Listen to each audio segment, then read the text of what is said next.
Hey James, Christian, how are you doing today? I'm good, man. Nice to meet you. How are you? Nice to meet you. I'm doing well. I'm doing very well. I love your background. Oh, thanks. Did you make that yourself or Yeah. Yeah, I guess I hung it up. I got I a stumbled podcast, so yeah.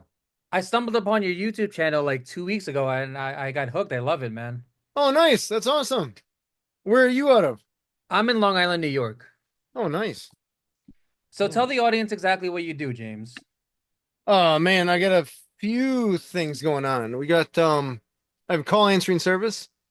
So we answer phones for a lot of small businesses of different scales. Also, we have a vertical, we're targeting veterinary clinics. So we are vet techs and vet assistants on staff to actually answer calls. We got some commercial property, and then I have the podcast, Authentic Business Adventures. So you have three different businesses, let's say. Yeah, yeah, we'll call that. Sure. Yeah, And you're the CEO of all the businesses. yeah, So yeah. how many employees do you have, James? I think we're at 17 right now. Oh, wow. Yeah. So tell us about how you started, because everyone starts, from the bottom. Tell us about your beginnings. Yeah, well, I had a printer repair company fixing printers and copiers and stuff like that. I started in 2006. Um, Man, I was essentially working an hourly job doing that same thing. And I knew I wanted to start a business, but I didn't know what. So I remember just writing down some ideas just on a piece of paper, like what kind of business do I want? What am I good at? And then try to figure out from there. I went to school for graphic design, but I'm like, I don't want to start a graphic design company. And I liked having fun t-shirts. I'm like, I could start a t-shirt company, and Hmm.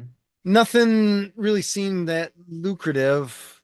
But then I was like, I am oh, I'm a really good printer repair person, which is now essentially the equivalent of saying that you're really good at fixing butter churners, Pretty much. something like that. Well, So people still use printers. yeah, I mean, back then it was a skill that was valuable. Right, right. And I was really good, but I was making next to nothing for cash hourly. So I'm like, I could start my own business, and then if it tanks, I can always find another job. So in my mind, there was no risk because I mean, my cost of living was low.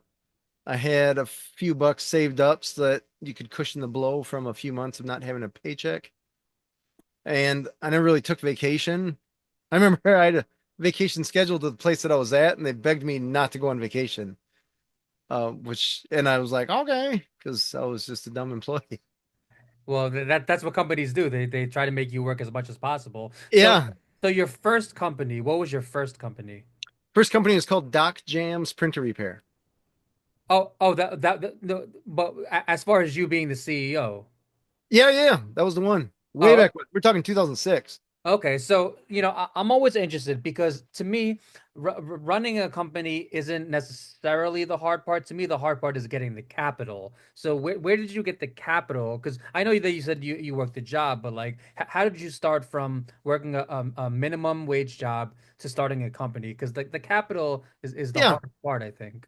In that case, it was actually low barrier to entry as far as capital. The expense was minimal because I was going on site to people's places. Gotcha. I used my garage as the storage for parts and stuff like that. I think the tools were, I mean, I don't know. I probably had a grand wrapped up in tools and stuff like that. And it wasn't a minimum wage job that I was working at. It was just, I don't even know what it was. Maybe 12, 13 bucks an hour.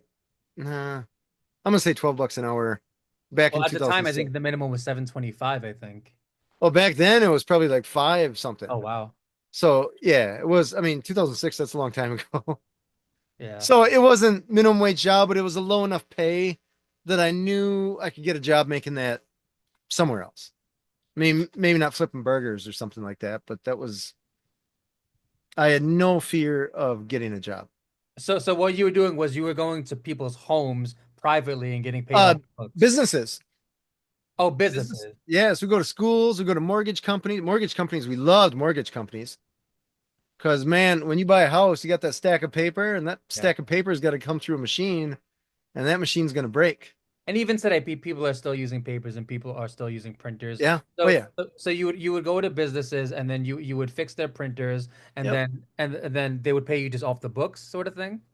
They would pay like they would pay. It wasn't cash or anything like that. Yeah, they Okay. would pay. I mean, their company was paying for it, whoever it was. So, Usually, so, there were bigger companies, so that check was coming from who knows where.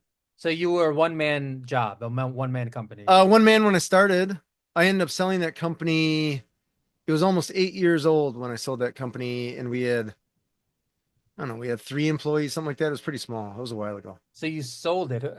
Who'd you sell it to? I sold it to a bigger copier repair company. Now, I don't know if you want to share this, but do you want to share how much you sold it for? Oh man, not as much as I should have. But so here's the situation. I essentially self financed that to the buyer. So that's rule number one that I broke. Two is I had an agreement with them. It was a 3 year buyout with a 4 year bonus based on them maintaining a revenue threshold, Interesting. which is rule number two that I broke. Rule number three, going, or we'll call it 2B, Hmm. is I had no way of verifying what they did for revenue. So it's not like I'm going in their QuickBooks or something like that, right? So they're just like, I didn't make the revenue. And the revenue number that we were after, I remember this day long negotiation. The revenue number that we were after was less than what I did my first year in business. Wow. And so I'm like, there's no way they couldn't hit that. And they told me, yeah, we didn't hit that. So They that's, told the truth at least. I don't know. I don't know. Right. I don't know. I have no way of knowing. I have no way of finding out. So you're just like, okay, well, I broke a rule. Well, you were a pretty new businessman at that point. Now I'm sure you're much more experienced, you're much more wise. Yeah. I You mean, learned from mistakes. so here's where I was, and they knew it. And I mean, in negotiation, it's all who has leverage, right? And in my case, I wanted out of that business. I was sick of that industry. And the reason I was sick of that industry is because I was essentially trading time for money, which is terrible trade. Terrible trade, right? So when I'm trading time for money and I'm in this endless cycle, the only way for me to get out of that cycle is to either grow to the point that I have employees where they're trading time for money and I'm essentially above that, or you sell it. And so I was trying to sell it and I just lost a pretty good employee.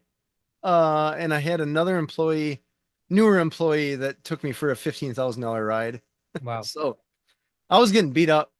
I was getting beat up. And it was one of those where I'm like, man, I got to either sell this or close it. And selling it's a better idea, but selling a business is not exactly like selling toilet paper or something like that. Like it takes time. People Takes would time check with your the books and contract. go over Did you and have a lawyer? I did have a lawyer. Yeah. So it's interesting because they had a whole team. They had lawyer, accountant, they had a couple managers, they Wow. had it was a little it was somewhat intimidating, but because they had the leverage, because they knew that I wanted out, um, I think the price ended up being lower than it could have been. But I say could have because I would have had to wait another 6 months, a year to find another buyer. And then there's no guarantee that I would have found a buyer that was willing to pay more or whatever. Right. Like I was getting tired, so it was one of those I don't know where your business is at, but it's one of those where eventually you kind of get sick of it and you're like, you know what? Let's just walk away. Right. So I took the deal. It worked out well. It was enough to buy me some time. We ended up writing a book about business. So I learned a lot from that transaction, from that interaction. I'm still friends with the people that bought it. They're cool. They told me I got out at the right time, so that was kind of nice. Right. But yeah, I don't know. That's what doesn't kill you makes you stronger as far as that goes. Yeah, I mean, the thing is, you can't be a businessman and not expect to make mistakes, especially in the beginning when you're young and you were probably in your 20s at that point, and you cannot be 30s. Yeah. okay. But either way, you can't be an entrepreneur or a businessman and expect to make zero mistakes. That's not how business works. You're gonna make mistakes. You can't Right. see the future. Nobody has a crystal ball. So you sold the company, you took that money, and then did what? I wrote a book. So at the time, 4 years before that, I'd started calls on call with a business partner. So I started to stick more time into calls on call. I started doing business coaching through draw in customers. I wrote the Bold Business book. I started a podcast. I got into, or I got out of, I had a commercial building at the time. I sold that and took a hit. Oh, it took a, Must have been a big hit. oh, it was $30,000 hit. Oh my gosh. So that wasn't great. What happened? Why was there a loss? Well, I mean, you're talking, when was that? I'm trying to do some quick math here. So let's say 2014-ish, I think I sold that business. So I bought that property, I don't know, let's call it 2010. Okay. I think something like that. So 2008 was a rough time. And then you're coming back on the dip. So I don't think I bought at necessarily a peak, but I was trying to sell it at a time that was not the peak. I couldn't even rent that place out. It was, and now it's funny because whatever 200 yards from places that are exactly like my building. They're trying to sell them for over double what I sold mine Wow. for, and mine was nicer than these are. But it's funny how the market shifts, right? People always clamor like, "Ah, it's not like it used to be," but I'm like, well, sometimes that's a good thing. But you held it for how long? I want to say 4 years. Because 4 years, you would expect it to go up in 4 years. Yeah, yeah. And I and did it went expect it to down. go up. Yeah, it went down. There must be a reason why it went down. It was mini warehouse, or it was not mini warehouse. It was a 1,300 square foot warehouse with an office bathroom kind of thing. Or at the time, those were kind of lukewarm. Now those are popping. So I suppose it's like if you invested in an office building 5 years ago, 4 years ago, and now you're trying to sell or fill that office building. And were you using it or was it just vacant? I was using it. So when I Okay, sold the okay, business, it became vacant. So I was okay. paying a mortgage on something that was empty. And I tried to rent it out. And I was trying to rent it like crazy low. And I got nothing for bites. I brought a real estate agent in there to try to get tenants. That didn't work out. So then I ended up getting a pretty low cash offer. And I waited 2 more weeks to see if I could get anything, and nothing happened. And so you just take it and move on with your life. Yeah, I mean, back to what I was saying before, everyone has to expect losses, especially like it's interesting because it's the people with the most money who actually take the most losses. Like Elon Musk, Jeff Bezos, those guys have taken billions of dollars in losses, billions. So I guess that's just the nature of business. So let's talk about your book, the title of the book, and also what is it about? Yeah, the Bold Business book is a book for entrepreneurs. It's designed for both people that are considering starting a business as well as those that are in a funk in their business. So there's time, I guess I used to teach a fair amount of business planning classes, and I would find people that were really excited about starting whatever, their food truck or their craft store or whatever they were looking to start. And they're really good at that service, or they had a skill in that, whatever it is that they were trying to start. Mhm. But on the business side, they didn't have anything. They didn't even know what they didn't know. So I tried to put together a book that was here's the how to, kind of an instruction manual, so to speak, about how to do marketing, how to connect with employees and all that kind of stuff, how to find employees, how to train, leadership, communication, as well as things like, hey man, you got to make sure that you got here's LLC, S corporations, insurance, all the stuff that nobody. I joked with one of the state guys when we got audited once. I joked with the state guy. I'm like, you guys are really good at telling us that we're doing stuff wrong, but you're terrible at teaching us how to do it right. So it's somewhat of a vague instruction manual for businesses. It's not business specific, but it's definitely geared towards businesses that are interested in growing of some kind. Okay, so how many sales has that book had so far to the date? I don't even look. I used to, it's funny. So I published that thing in, I don't know, it was 2017 or 2018. I think 2018. Um, and I was looking at it hard, spending money on ads and all that jazz. And Amazon actually helps you out pretty good when you first come out with a book. But after a while, I was looking at the return, and you sell a book, you make your 50 cents or whatever. I don't, maybe it's a couple bucks. I don't know. It was nothing. So it wasn't worth my time to really pay attention to. 'Cause even if you sell 1,000 books, it's not going to move the needle enough for you to be like, oh, I guess we can Okay, go. so the book didn't blow up. No, no, not meaningfully as far as that goes. No, no, And we're and not you bestseller on New York Times or anything. and you have a I'm assuming you also have an electronic version of the book. Oh yeah, yeah, we got audio, we got yeah, hard copy, hardcover, soft cover, and audiobook. James, do you have a realtor license? I do not. No. Okay, because I know you're into real estate, so let's talk about that. What do you do? Do you buy? What do you do exactly?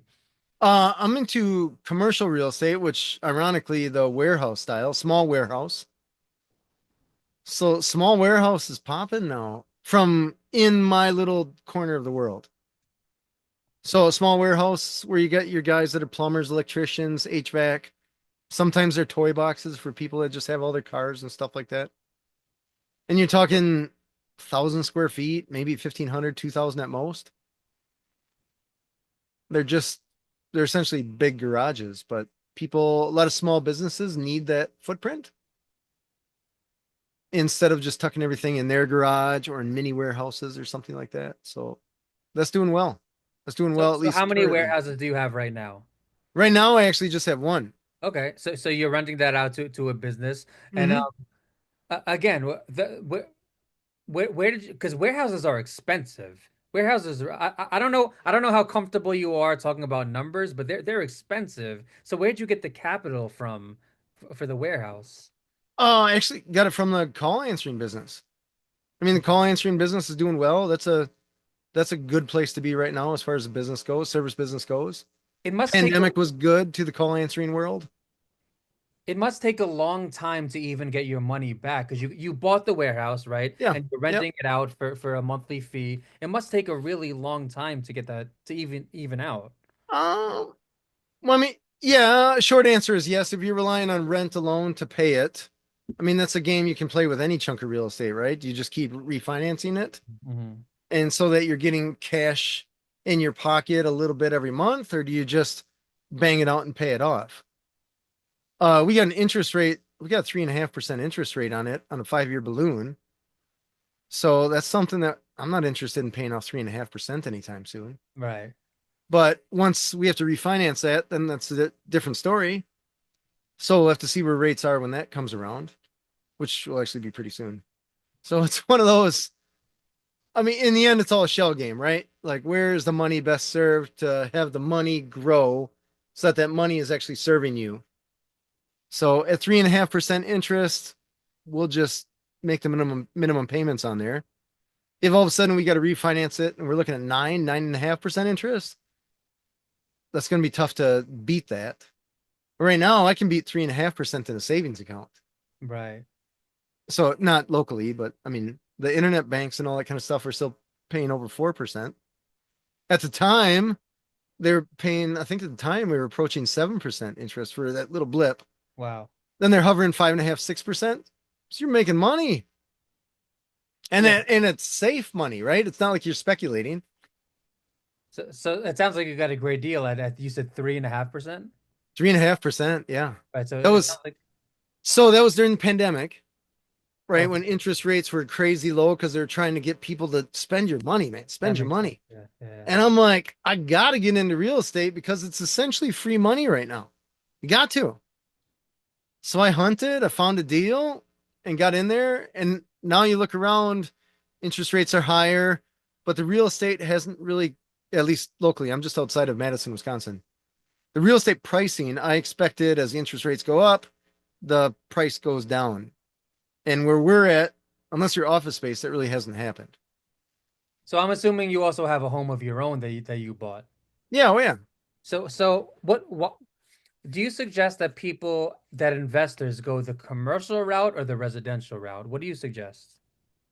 Oh man, that really depends on where they're at with education and what they're interested in. Like there's tons of uh, there's so many options that you have to get into real estate investing. I like the commercial route from an investment standpoint, but I have to live in a residential place. I'd like to live or own my house just because I don't want to live in an apartment where you're sharing walls and stuff like that. Right, right. I got a kid, we got a backyard. He gets to play baseball and stuff like that in the backyard, so you got room to move. When an apartment building, you're not going to have that. You'll have to go to a park and dink around. I'm not interested in that. I don't mind hanging out with people during the day, but at night, I want to be as far away from people as I can. And I know you want your alone time. I'm kind of the same way. But to go the commercial route takes a lot more capital than to go the residential route. Yeah.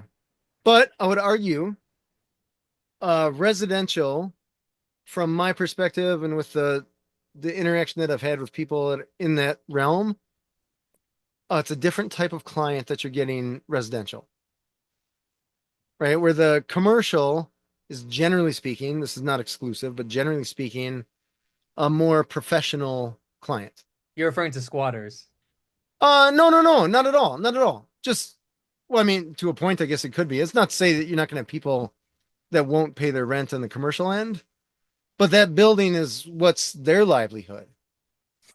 Where the people that are renting a residential space, they're spending their livelihood to live there, and vice versa with commercial property. So generally speaking, I feel like commercial people have more respect for that property, Interesting.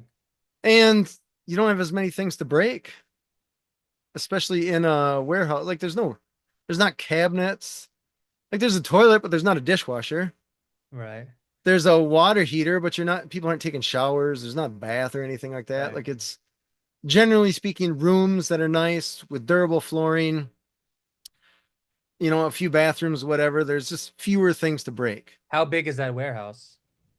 How big is this? Where the whole building's 4,500 square feet. So Wow. there's office and warehouse flex space. Uh-huh. I want to say 1,500, 1,800-ish square feet. Okay, Yeah. nice. So, James, approximately how much per month do you spend into your businesses? Do I spend on them? Yeah, because I know you have multiple businesses. What is your monthly, approximately what is your monthly uh overhead? You have to help me understand the question. Like I shouldn't be Because spending any money because you in them. yeah, because you do spend money into your businesses, right? Into your There's money. podcast, Say it again. into you do spend money into your podcast. I mean, you do spend money into your businesses, no? Yeah, well, I mean, the majority of the money for the call answering and for the building, the rent sustain the building, and the call answering, we have enough revenue coming in to take care of the Right. expenses that business What is like has. your overhead? You have employees too, right? Oh yeah, yeah, So, that's so the what big what what is your like your monthly overhead? man. We're talking tens of thousands of dollars. Wow. It's usually percentage wise what you're looking at, Yeah, yeah, yeah. right? So employees are going to be in a good month. Let me think about that. Good month, they're going to be under 50%, but that's rare. Uh-huh. I say we're probably 60 to 70%, but that's also an employee heavy business. Right, right. So how many employees did you say you have again? 17, Wow. So what do they do for you? What do they do? answer phones, answer phones and take care of administrative work for our clients. So emails, text messages, reaching out to their clients.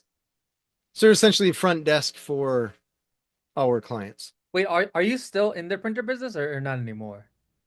No, no, no, no. I sold that years ago. Right. So when you say answering calls, what are they selling? Uh, so we have clients like, let's just see, we could answer phones for a real estate agent.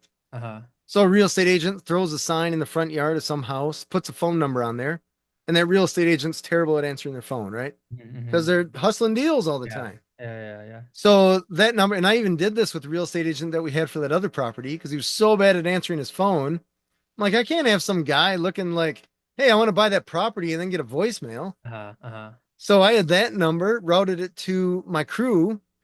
Instead of somebody calls, here's the qualifying questions to ask them, and then try to warm transfer to my real estate agent with that information to So you have schedule a you showing. have one real estate agent? Is that how it works? No, no, no. That's just an example that I used for the agent that I was using for my property. Oh, okay, okay. Because, like real estate agents always want to be like, oh, the person wants to talk to me. Like, no, they're interested in the building. They don't give a damn about you. Uh, You're in the way. especially if you're not answering your phone and you're what's Yeah. between them and looking at the Yeah. property. Yeah. So we need a calendar and we need the phone number out there. And then the agent can answer the phone, get that person on the schedule, get the showing scheduled. The real estate agent just has to show up and do their job. So I'm a little bit confused. It sounds like you're the middleman between the buyer and the agent. Between the buyer and middleman. No, it's not like we're taking a percentage of the sale or anything. We're just Right. answering the phone. So you answer the phone on behalf of the agent? Correct. Correct. Okay. And then you transfer the information to the agent. Yeah, well, I mean, so they can do whatever the agent would like us to do. Do they want us to take information, qualify the caller, and get them on the calendar for a showing? Or does the agent actually want to talk to that person, qualify them more? Like, what does that agent want from that call? It can be very specific. And how Some many agents agents just do want you a work with? message. What's that? How many agents do you work with? No, this is just an example. We don't answer phones for real estate agents. Currently, we don't have any real estate agents right now. Okay. No, let's not say that we couldn't. We have in the past, Hmm. but I mean, real estate agents come and go. That's just the nature of the beast Yeah, there. I know. So, but wouldn't it make your life easier if you just got a license? Wouldn't that make your life easier? Um, no. No, that's not to say I'm against it. Yeah, the deals that I have, no, I take that back. I was gonna say a lot of the deals that I've done weren't with agents, but that's not necessarily true. Many had agents. No, I don't. That's not my game. I got there's other agents that I know that I can work with, and they can do all that stuff. For me to go through and get my license means that I would be in that, like that's what I want to do, and that's not what Right. I want to do. So very interesting. So you pick up the phone, you get the information. What do you do once you have the information? What do you do? What's your next step? So that's so like I said, it's all customizable. So every agent, the agents that we have had in the past, they're all different. We answered phones for a group of agents before that we essentially had to send the information. We had to take turns, which agent we sent it to, their pool. We had others where we sent them, we essentially filled out a form that would text the agent. And so then they would know to just call the person that just called. In our perfect world, and from my marketing mind, that caller wants to know the next step. And the next step in the perfect world is to get a showing. Right? The caller is not like, hey, I want to know what your favorite color is. Caller wants to Right. get a showing. Let A me in that viewing, yeah. place. Or tell me about that place. How many square feet? What does it look like? What Right. condition? Are the neighbors jerks? Whatever. They Right. have barking dogs, whatever it is. That's what the caller wants to know. They're not calling to get a friend. They're calling to see if it's a worthy transaction. The next Right. step for that worthy transaction is answering questions and getting them a showing. And if I was a real estate agent, I'd want that showing. I want to get in front of that person while they're in the property. So it's very easy for that person to picture themselves in that property when they're standing right there. And then you get paid after closing? Is that how it No, works? no, no, no. We just get paid per call. Oh, per call. Hmm. Interesting. That's kind of even better. Yeah. Yeah. Yeah. If we got paid a percentage of closing, that's probably a smarter way to do it for us. So, But so the agent is paying you, or who's paying correct. you? Agent is paying. Very interesting. Very Hmm. interesting. But there's so broadly speaking, what I've seen with agents, there's two types, right? There's the it's a hobby. I was a stay-at-home mom. Now I got the test, so now I'm all of a sudden a real estate agent, right?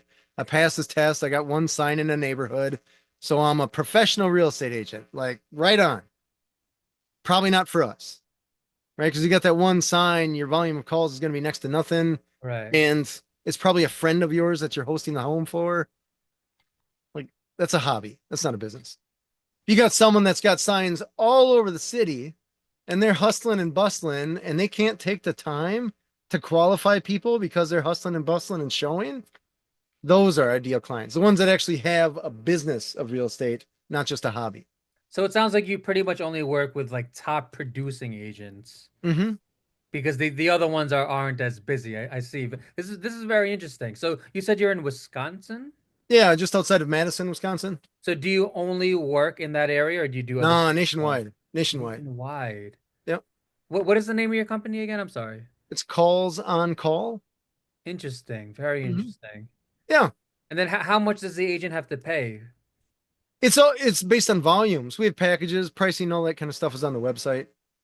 But essentially, the more calls they get, the less cost per call is what it comes down to. But typical agent's going to be a few $100 a month. Interesting. So Yeah, it's not those going to be must be one super, sale and they're good for the year. those must be super busy agents. And I'm assuming you work with brokers too. We do. We do. Very Yeah, the interesting. smart ones, I guess. Yeah, Ve- but I mean, you're in the real estate business, right? Yeah. You know, there's people that it's essentially a hobby, right? Uh, You have, I don't know, probably 5 million real estate agents in your neck of the woods, but there's probably really only 20 that are producing. The others are, I mean, they're there, there. but they're Uh, not there. yeah. Outside of their friends and family or neighbors, they're not Well, doing I anything. don't blame them. A lot of people just get their license just, to work with their friends and family and even for themselves, because it Yeah, helps your own process too. I don't blame them. Everyone has their own style. Because remember, a lot of agents have a full-time job. Some are cops, some are teachers, some are firemen. sure. So, I don't really blame the ones that make two or three sales a year. That's No, just no, no, no. I'm not saying it's bad. I yeah, am yeah. saying if I want to work with someone, I'm not going to work with someone where it's their hobby. Hmm. Because if the price is the same, do I want a brain surgeon that's doing it as a hobby? Or do I want a brain surgeon that's actually a surgeon day in and day out? Right. Right. And if I'm paying the same amount, right, it's not like they're like, hey, let me give you a discount because I only do this the same way people crochet blankets. It's just a hobby, right? I'm like, what am I getting for that? So I'm like, hey, tell me about the neighborhood.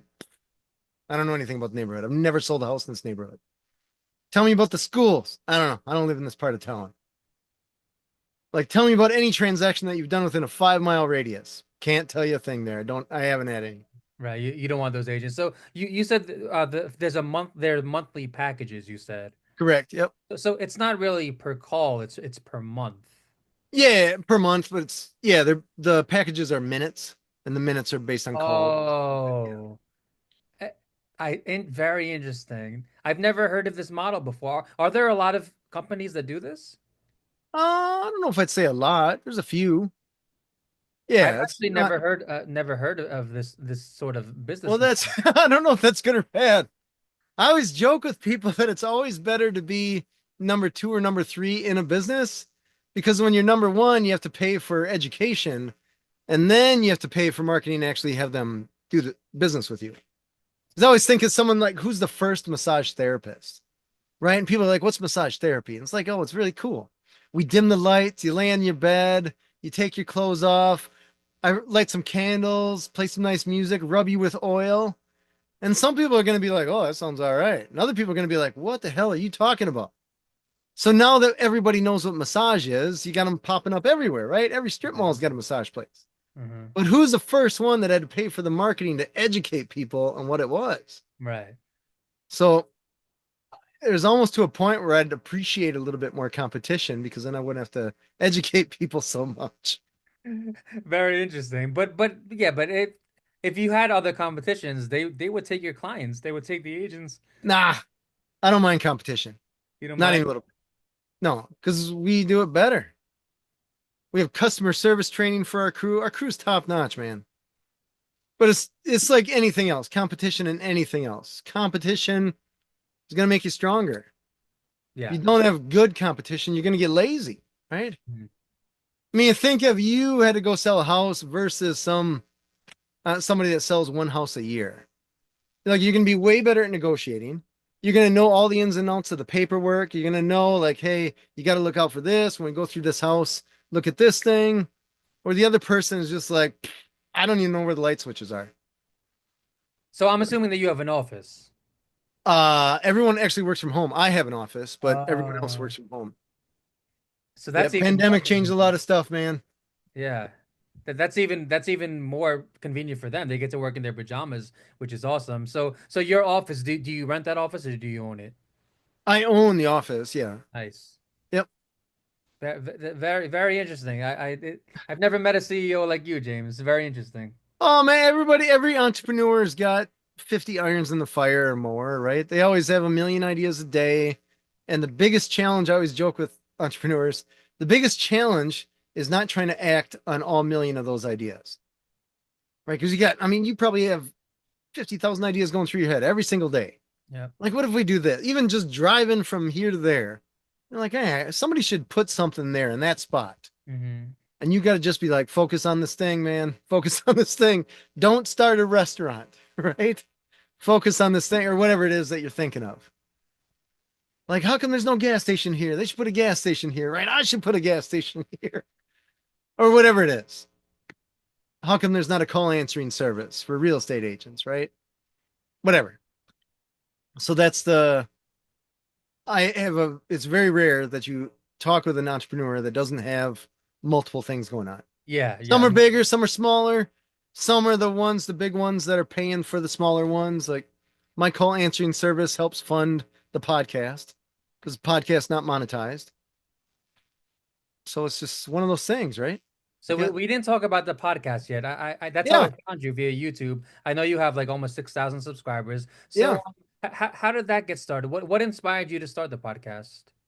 So the long story short, or I'm going to try to shorten it as much as I can. Locally in Madison, I don't know, 15 years ago, 20 years ago, whatever, there was a business program, and I was actually interviewed on that business program. But it was a radio program. It was, I want to say, a half hour long, but there were so many commercial breaks that you're actually only talking for 17 minutes. So it was me, and then they had two hosts, and they're stopping us every 3 or 4 minutes for a commercial break. And every time they come back on the air, they're like, they have to reintroduce the show. And these two people did a lot of talking. So I was actually interviewed on the radio show, but I think I talked a total of 5 seconds, right? It was Wow. minimal, Yeah, minimal. So it was a pretty popular business show only because it was the only one. right. Anyways, I'm like, well, that was cool because it's awareness, right? For your business. That's cool. It didn't cost anything. That's great. But it's kind of a crappy show. These two hosts just did too much talking and bantering between each other Yeah. and didn't really focus on the person that they had in the interview. Anyways, those people go away. I think they retire out of it. And a buddy of mine are like, we should just keep that show going. Let's go to the radio station and say, we'll be the host for that show. So we go to the radio station. They were like, hey, that show, those guys are retiring. What if we take over as hosts? And they're like, oh my gosh, we've been looking for this. That's a great idea. It'll only cost you guys $400 a month. Wow. And I was like, wait, what do you mean it costs us $400 a month? We're the ones supplying the content. And there essentially it came down to we were renting, or we would be renting airspace, and we could sell ads. Radio station would take half the time.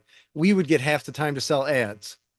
So on a half hour spot, 17 minutes of program leaves you, what are we talking, 13 minutes of ad space? The radio station would take 6.5 minutes. So we would sell 6.5 minutes to try to get that $400 back or more. And I was like, I don't want to be in the game where I'm selling ads. And I don't want to be in the game where I'm paying $400 a month to give content. I feel like that's a steal. $400 a month to for a studio. I feel like this is Yeah, might have been. It wasn't, I mean, both my partner and I were in different industries. We're making money there. That would have been an expensive hobby then. No, Mhm. and I don't want to sell ads. That's not my game. I don't mind selling, but saying like, hey, buy ads for this one program that airs once a week that we don't even know what our audience is. So where do you record your podcast? I actually do it at, there's a local Sun Prairie Media Center. It's a local public access. Think of Wayne's World. So no commercials. They have underwriting messages before and after the program, but the program itself is straight through, no interruptions. So way easier to have a conversation with someone when there's no interruptions. I think you had Hannah Hammond on that podcast. I did, yeah, she was awesome. Oh my gosh, Yeah. she was incredible. That's how I found you. So tell us about that. How did you connect with Hannah? She reached out to me actually, or her people reached out to me, and I mean, she's got a lot going on. I didn't know. I knew of some of the stuff that she had going on, but I didn't know all that she has going on. She's an impressive resume of the real estate agent side on both ends, buying and selling. Also, the property that she owns, and into getting into lending. The lending thing was really interesting. Because I didn't even know, I don't know that world outside of banks very well. So it was very interesting talking to her. Is she one of your agents that use your company for? No, Yeah. no, I would love it if she was, but no, Well, no. yeah, I mean, because I know you have a lot of top producing agents. So, and after I think 1,000 subscribers, YouTube pays you for the streams. You got, they got things. The limitation that we have right now is the number of shorts that people watch. Hmm. And we didn't have any shorts. So it's really tough to get shorts views if you don't have any shorts. So now I got someone producing more shorts. I think YouTube must be trying to compete with TikTok or something like that. Interesting. I don't know, but that game, that's a moving target. So Right. I'm certain eventually we'll bring in something from it. But in the end, I'll just tuck that back into getting higher quality editing. That's what it comes down to. Unless there's a few commas in that. But yeah, I don't anticipate that happening super soon. James, But yeah, we are growing. what is your favorite thing about being a CEO? Oh man. I'm gonna dare say the word freedom. Because there is like you can go on vacation and unless something's on fire, you don't get bugged. So there's that. You can afford to go on vacation, which is pretty awesome. And I get to chat with cool people like you. Hmm.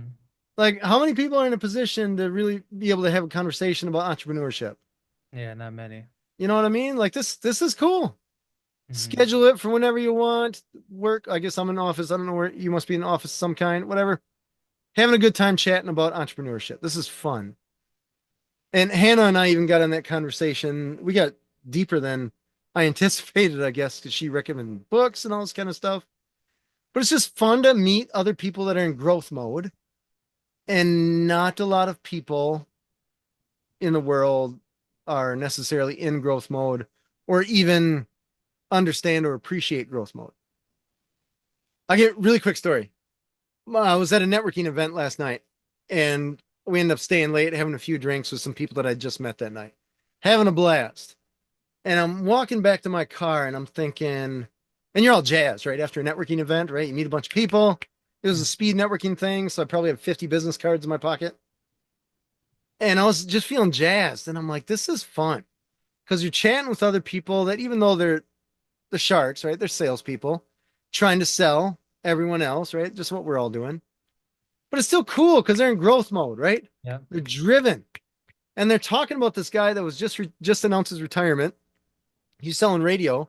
70, I don't remember if he was 72 or 74 years old. He was having so much fun in the game that he's like, I could just lay on a beach, but screw that, man. I'm having fun. It's too much fun. Too much fun. I sat with another guy that I've known for years, and he tried retirement. After 3 months, he's like, screw this, came back to work. You got bored. Got bored. Yeah, I mean, the thing is, when you're a successful entrepreneur, there's a lot of fun. There's a rush. There's an It adrenaline is. rush to that. It's not like you don't wake up in the morning going, "Oh, another day of work." Right, James? No, no, You no, it's wake the up in the hustle. morning. Every day is new. It's exciting. It's a very large chess game. Yeah, you wake up in the morning excited to go to work. So, James, what is your long-term plan? Man, that's I have a few ideas, but since AI came out, some of those ideas got a little bit shifted. Hmm. So I'm exploring how AI is going to affect the call answering end. And I had, November 22, I got scared. I was like, oh, damn, we're going to be out of business. Um, but after exploring over the past year, we've got some runway. So the goal is to grow calls on call and vet receptionists as well and as fast as we can to the point that we can become large enough that we can actually help people with the AI end as it becomes more useful from a call answering and customer service facing product. Then get into more real estate. Real estate's growing, pretty good commodity. It's tougher to find deals now than it was a few years ago. So that's a thing. And then in the end, I got another book that I keep dabbling with. I Nice. should focus more on it, but I don't like I said before, the book thing isn't really necessarily a moneymaker. It's almost ego, right? Or it's me trying to help people without any necessarily monetary compensation. It's more like a give back. That particular book, I'm working on helping people with the money and tax side. Because as business owners start making money, then they just get taxed more, right? But Yep. there's so many rules and loopholes. I joke with people, it's like trying to play Monopoly, but the rule book is this thick. You know what I mean? And nobody knows all of the rules. So I was talking as an example really quick. I was talking with my accountant beginning of this year because we had a big tax bill from last year. And I'm like, what's the deal here? And he's like, oh, you made money. And I'm like, well, is there anything we can do to lower that? And he's like, not really. So I get on the internet and I look on YouTube and I find a handful of things. One of them, segmented depreciation, right? Real estate. We'll talk about that. So I go to my accountant guy and I'm like, tell me a story about segmented depreciation. He's like, yeah, I guess you could do that. I'm like, what do you mean you guess? Like, what's the downside? And he goes through it. And I was like, how come you didn't say something? Right? Right. Or hiring your kid or kids. They can be on your payroll if they're actually doing work. I got a 10-year-old son. He does work. So I'm like, okay, there's that. And then all these little things that my accountant wasn't saying, hey, James, something for you to consider. I had to go online, find them, and then go to my accountant and say, hey, is this a thing?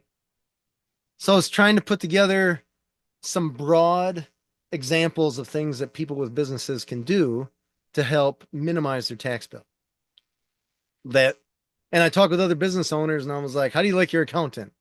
And most of them are not like, I love my accountant. Huh. Most of them are like, I give that accountant numbers, they pump out numbers, and that's all they do. And I really don't know if I'm actually getting a service that I'm paying for that a TurboTax or something like that couldn't do. Yeah, I mean, I personally like my accountant, but I think it's important too, like your accountant, because he knows all your information, and knows your social and all that. I want to go back to the AI thing for a quick second because I was speaking to a realtor the other day, and she also is a CEO, and she is in the process of developing an AI for cold calling. The AI Ah, is Alexis, and they're getting better and better. And I personally receive phone calls almost every day now, and I can tell that it's AI by the way that they talk. I can tell yeah, it's AI. So they're getting better and better with that stuff, man. they are. James, do you have any tips for new business entrepreneurs? Keep pushing, man. Persistence is the name of the game. And I'll just give you a really quick anecdote because I had we had lost a client a couple weeks ago, something like that. Decent sized client. And whatever, sometimes they outgrow us, whatever. And some of my newer employees were worried that they were going to get let go. And I'm like, you got to understand, man, clients come and go. Most of them we keep, but every once in a while, one falls by the wayside for whatever reason. My job is to make sure that you guys have a job, that you're employed. Your job is to do a good job so that I can keep you. That's it. It's promise on both ends, trust on both ends. So they were worried that they were going to be let go because we lost this client and they were the most recent ones hired. I'm like, get that head trash out of your head. I've been doing the call answering thing almost 14 years, and we've had to deal with a lot of BS, just like any business owner's got to deal with. And it's just one of those things like losing a client, it happens. No one's going to be a client forever at the same business forever. Nothing's forever. So it's one of those like you had to just quell their fear. Like, we're cool, man. We're all good. We're all good. So a lot of times you got to have the stomach for that. Yep. Like as a business owner, if it was let's say month 6 and you're living hand to mouth, trying to scrape by to keep this business going, and you lose a client, and you're thinking, oh my gosh, how am I going to pay my mortgage or my Yeah. rent or my insurance or payroll or something like this? Hmm. Like you'll figure it out. Just trust that you'll figure it out. Trust the process. You got it. James, Don't just sit there watching TV. That's not going to do it. where can people find you, James? If they go to drawincustomers.com, they'll find the podcast. And if they go to callsoncall.com, they'll see the call answering service. I'll put all your info below. James, it was great talking to you, man. Yeah, Christian as well. I appreciate the invitation. Thank you, man. Have a good day, man. Take care. Good luck Yep, with you as everything. well. Bye. Take care, man.